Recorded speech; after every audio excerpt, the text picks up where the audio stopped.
자, 마음의 상을 취한다는 거. 마음의 상을 취한다는 게 굉장히 중요한 부분이에요. 우리가 마음의 상을 취하고 사는 경우가 아주 많습니다. 네. 그 마음의 상 때문에 모든 고통과 번뇌들이 시작이 돼요.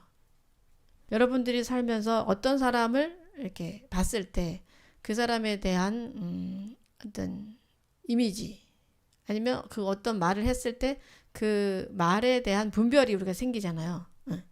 생겨서 저렇게 하면 안 돼 라던가 이렇게 해야 해 이런 생각을 한 적이 또 있었고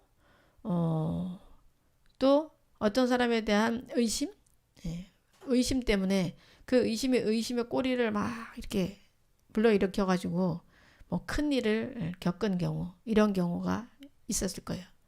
별별 상들이 아주 많습니다. 그래서 마음의 상이 한번 생기면은 상이 그냥 막 상이 또 상을 불러일으켜 가지고 계속 많은 그런 스토리를 쓰게 돼요. 그 상이 아주 많아지다 보면은 너무 지나치다 보면은 머리가 좀 잘못되는 경우도 종종 있게 되는 거예요.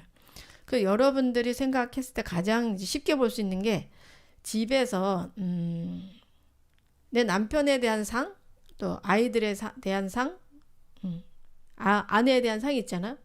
남편은 이러이러해야 돼. 아니면 부인의 존재는 이러이러해야 돼. 아들은 이러이러해야 돼. 라는 그 상이 있어요. 그 상 때문에 여러분들이 주변을 괴롭히고 있고 자기도 괴로운 거예요.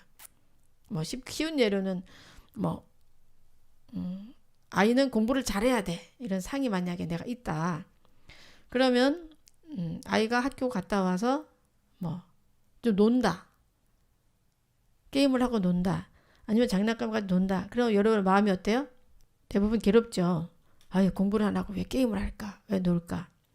내 말을 안 들을까? 저놈이 나를 무시하는 거야? 이런 생각까지 뭐 하면서 상대 아이를 막 괴롭히게 되고 나도 그거로 인해서 굉장히 괴롭죠. 이 상이라는 게 생기면 그렇게 힘든 거예요. 그래서 상을 취하지 말아야 돼. 상을 취하지 말아야 돼. 여러분의 삶을 자세히 잘 들여다보면 다 그래요. 남편은 이러해야 된다. 아이는 이러해야 된다. 아니면 친구는 이러해야 된다. 아니면 말은 이런 식으로 해야 된다. 행동은 이런 식으로 해야 된다라는 그런 상에 우리가 쌓여 있어가지고 그 상대에 대한 어떤 미움이 생기고 그래서 상대를 미워하게 되고 그 미워하는 내 마음도 굉장히 괴롭게 이렇게 되죠. 네, 그래서 우리가 보면은 다 각자가 자기 잣대를 가지고 있어요. 잣대. 그게 자기 상이잖아요. 그 상을 가지고 주변 사람들에게 그것을 다 잣대를 대면서 비난하고 좀 괴로워하고 이렇게 하고 있어요. 내가 이것을 좋아한다 하더라도 그 상에 너무 집착하다 보면은 상대를 괴롭혀요. 그럼 또 나도 괴로워. 요즘 일어난 일들이 중에 그런 일 있잖아요.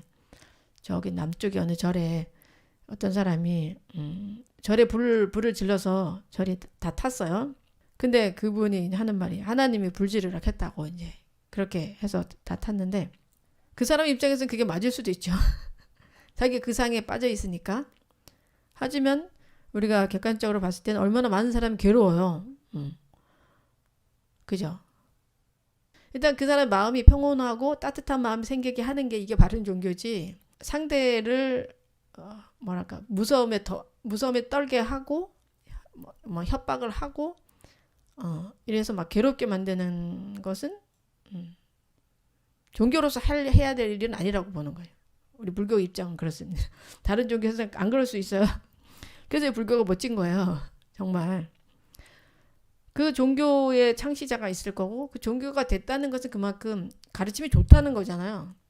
모두 인류를 위한 마음이 있기 때문에 그 종교로 인정을 많이 하는 거잖아요. 그런데 그 따르는 사람들이 거기엔 집착을 하고 있다면은 그 집착으로 인해서 남을 괴롭히고 나도 괴롭히고 결국은 그 종교의 창시자까지 좀 안 좋게 보이는 그런 것을 할 수 있다는 거죠. 그래서 우리는 정말 부처님 가르침이 좋다. 하지만 우리가 다른 종교를 비난하면은 그거는 바른 모습이 아니라는 거예요. 상에 집착돼 있는 거죠. 우리가 상에 집착돼 있는 거.